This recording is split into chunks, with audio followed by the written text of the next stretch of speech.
Checking connection.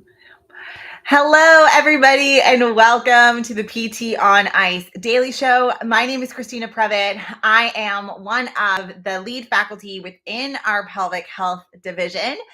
And today I'm really excited to talk to you about a topic that has become near and dear to my heart around the teaching and education side of being a pelvic health provider.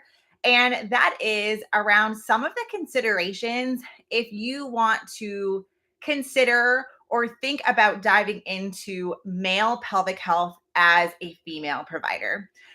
I did a podcast episode probably 6 or 8 months ago, and you all gave me some amazing feedback that you kind of felt the same way, that launching into pelvic health was not on my bingo card. Like when I thought of starting my career, or the areas that I thought for sure that I was going to be able to swipe off as an area that I was not going to go into, pelvic health was one of them for me. And now not only am I super passionate about pelvic health, but I teach in pelvic health and I'm doing research in pelvic health. And so you just kind of never know where your career is going to go. And so another area where this is 100% true, at least for me, was in the male pelvic health side of the continuum. And I posted a couple of days ago a conversation or a discussion about some of the buckets for consideration as a female provider if you are contemplating or considering male pelvic health. And so I wanted to bring this conversation to this forum a little bit more long form. Let's try and think fireside chat to discuss some of the very real considerations around if we are working with males. If you have seen any of the space around pelvic health, you recognize that there is still a ton of advocacy that needs to be done on the female side of the equation. We are just starting to have pelvic health providers who are coming front of mind when individuals are pregnant, when individuals are postpartum, when individuals are peri or postmenopausal on the female side, when individuals are having pain with menstruation.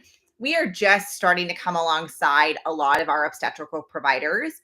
And every single day, if you are in pelvic health, you have heard I wish somebody would have told me. I wish that I would have known that this could happen, or that there was something that I could do about it.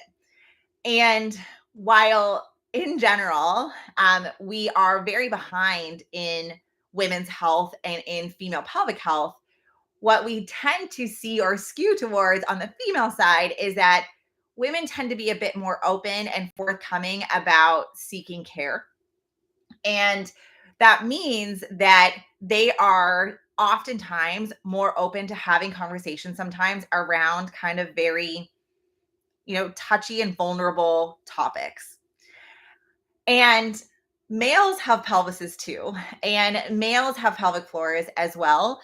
And while there has been a big surge in advocacy on the female pelvic health side, and we still have so much work to do, the male pelvic health side has been a little bit further behind, where we don't see as many individuals advocating for the way that pelvic health providers can help to allow individuals with a penis that they can help with some of their pelvic health complaints, right? And so we have a huge role as pelvic health providers to help with ejaculatory pain, erectile dysfunction in combination with physicians, because there's a big vascular health component, chronic pelvic pain, abdominal discomfort. If you are working with somebody who's had hip or low back pain, screening the pelvic floor for men is a super big issue.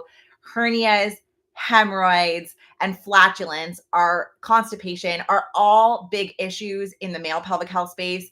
Surgery for hernias and radical prostatectomies, midurethral slings for post-micturition dribbling and stress urinary incontinence, especially in an aging population. There are just so many issues that can happen around the male pelvis that we just don't have a person or we don't have a big group of individuals who are really advocating on the male pelvic health side. And that kind of started my launch down this path of starting to see male clients. And I'm going to tell you my own personal story, and then I'm going to talk a bit about some of the buckets that are considerations if this has been kind of humming in the back of your mind around seeing men. The first thing was when we were starting to do research on some of the topics in our pelvic 1 class, which it does skew very heavily towards the female pelvis. I wanted to make sure that some of our male topics or some of the parallels between the male and female pelvis were covered. So, example that's really easy, very front of mind is around relative energy deficiency in sport. Yes, we talk about this a ton in the female pelvis, but REDS is so prevalent in the male pelvic health space and from our male endurance runner space. And from a pelvic health perspective, we know that men that are in REDS not only are coming to us with injuries that tend to be overuse, jump all over the place, tend to be overuse and injury in their presentation, but they also tend to have difficulties with libido. They also tend to have difficulties with achieving morning erections, and sometimes sustained erections can be an issue with somebody who is in REDS. So while yes, this is kind of an indirect where we should be screening for REDS and recognizing the connection between male pelvic health and underfueling, the concepts and themes are identical between the male and female pelvis. And, as I was treating males with hip and low back pain, and I would screen and their brace was incorrect, and then they were telling me that they were having hemorrhoids, or I was seeing my males that have had 3 hernia repairs and they're not getting appropriate co-contraction of their anterior wall. And so they're putting a lot of stress and strain on their fascial structures. And so fascial structures break down. And so now instead of treating the cause, we've band-aided multiple hernia repairs, and that's in the space of pelvic health. And so there are just all of these themes that were coming up, and I did not have a provider around me that felt super confident doing male pelvic health, or that was advertising themselves as being a male pelvic health provider in my area. And it just seemed like there were these males that kept coming, or they kept reaching out to the clinic that I was working at and saying, "Hey, do you have somebody who can help me?" And I hated that the answer was no. And my original pelvic training did include the male pelvis. And so I had the skills. It had just been something that I had been a bit nervous about jumping into. But it just kept percolating in my mind around how much our males that have pelvic floors, they need somewhere to go to as well. And so slowly I stopped saying no, I do not treat males, but I was not advertising my yes. And that's how this kind of came to be with myself. And it was more that, if we had a male that was coming in, I absolutely agreed. And we kind of took the steps to go in the right direction to help a lot of males with their complaints. But let's kind of talk about the buckets, the very real buckets that are important for us to consider. And it was something that I was considering as I was transitioning to also include this service within kind of my pelvic health repertoire.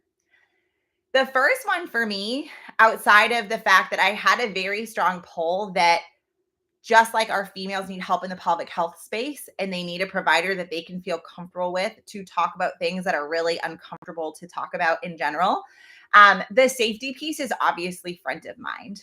I have a lot of colleagues that I leaned on and I asked about their experiences, who would tell me that the majority of their experiences working in male pelvic health as a female provider were unbelievably positive, that they loved treating their males. They were unbelievably motivated, that a lot of times they were extremely compliant with their programs, and that they were so thankful that somebody was helping them get to the root cause of a lot of their issues after being bounced around the medical system for a really long time with colonoscopies and urodynamics, and they saw urologists. Like, they had been bounced around a lot. Like, I had a man with a 10-year history of the tip of penis pain, especially with ejaculation, whose doctor told him that maybe he just wasn't cleaning the top of his penis well now. And so he was just completely gaslit. And so those stories came up with a lot of the providers that I was reaching out to who I knew had done male pelvic. But many of them had at least one or two stories of something going wrong where they started to feel uncomfortable or unsafe.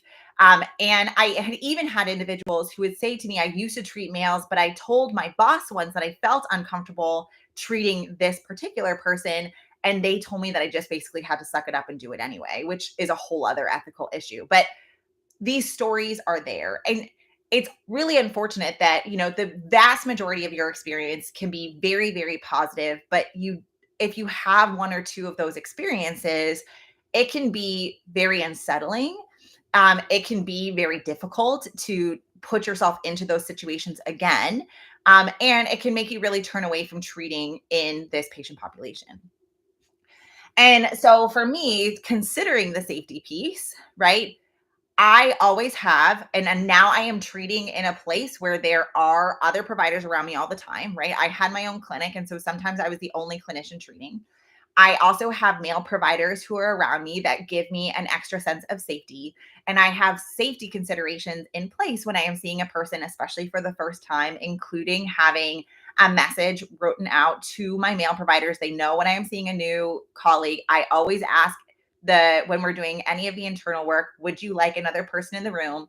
And I have some of these checks and balances in place that make me feel safe and make my boundaries feel respected on the side of my employer, but also for myself so that I can set those standards and set those boundaries right out of the gate with the person that I am working with.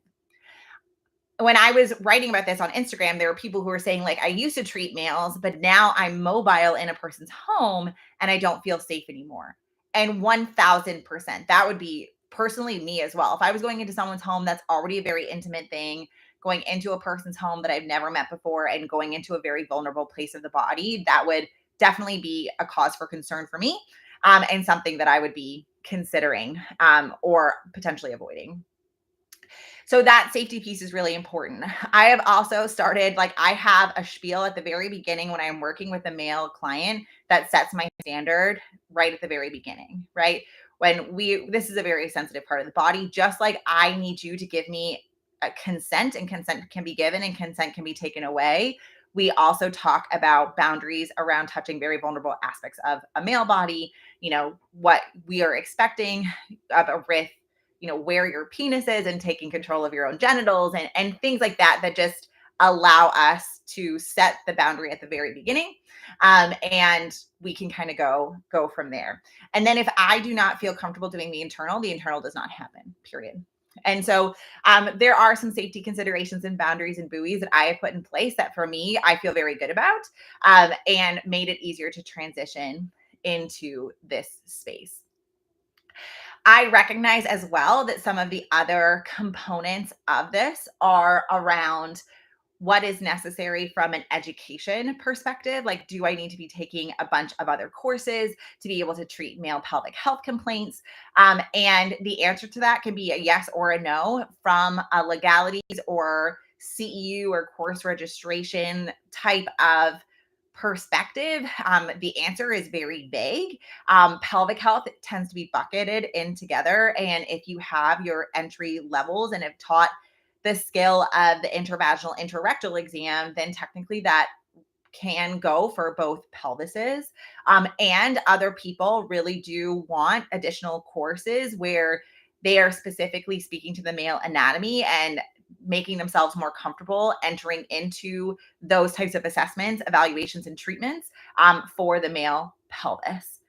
The more I dive into the research, the more males that I am seeing, it is unbelievable and not about how much parallel there is with chronic pelvic pain, where we're working on hypertonicity or relaxation, down regulation of the nervous system, pain neuroscience education, the connection between our pelvic floor and our nervous system, our stress responses where we hold tension.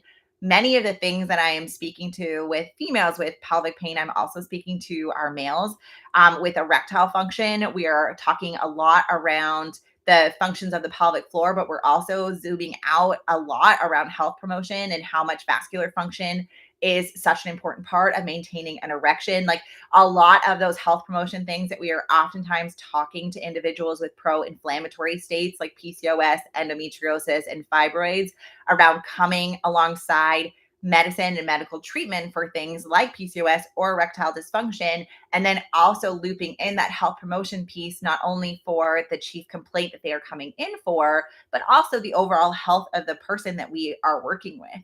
And again, like those parallels are there.